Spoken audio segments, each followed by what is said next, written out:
নমস্কার দর্শকবৃন্দ, RS TV লাইভের জ্যোতিষ সমাধানে আমি ডক্টর রাজশাসী সকলকে স্বাগত জানাই।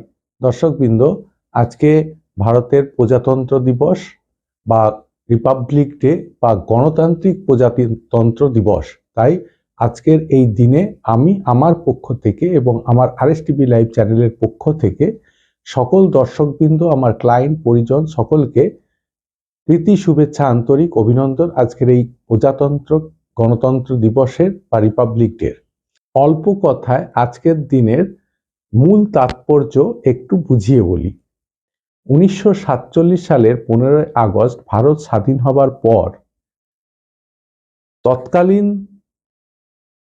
যে সরকার বা তৎকালীন সময়ের জনসাধারণ, তাদের মধ্যে একটি দাবি ওঠে যে, বা তারা রিয়ালাইজ করে যে জনসাধারণের জন্য তাদের যে মৌলিক অধিকার বা তাদের যে একটা গণতান্ত্রিক অধিকার সংবিধানে, তার একটা জায়গা হওয়া উচিত এবং সকলের জন্যে আইন একই রকমের হওয়া উচিত বা গণতান্ত্রিক অধিকার রক্ষা করা উচিত।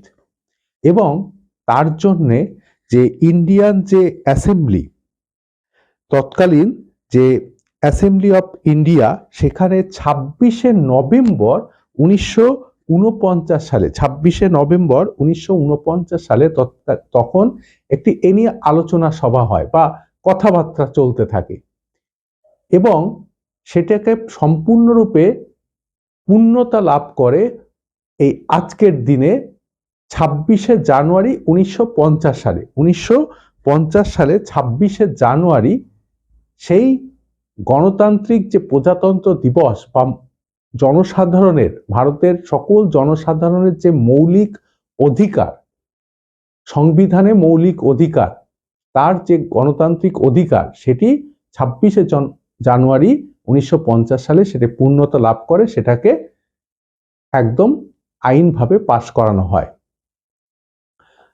এবং সেখান থেকে আজকের এই 26শে জানুয়ারি প্রজাতন্ত্র দিবস বা গণতান্ত্রিক দিবসের এত গুরুত্ব বা মাহাত্ম্য। তাই আমার পক্ষ থেকে এবং আমার চ্যানেলের পক্ষ থেকে পুনরায় আজকের রিপাবলিক ডে বা 26শে জানুয়ারি বা ভারতের প্রজাতন্ত্র দিবস বা গণতন্ত্র দিবসের সকলকে পুনরায় প্রীতি, শুভেচ্ছা, আন্তরিক অভিনন্দন। সকলে খুব আনন্দ করুন, ভালো থাকুন, সুখে থাকুন, সুন্দর থাকুন। নমস্কার, ধন্যবাদ। আপনারা দেখছেন আরএস টিভি লাইভে জ্যোতিষ সমাধান অনুষ্ঠান।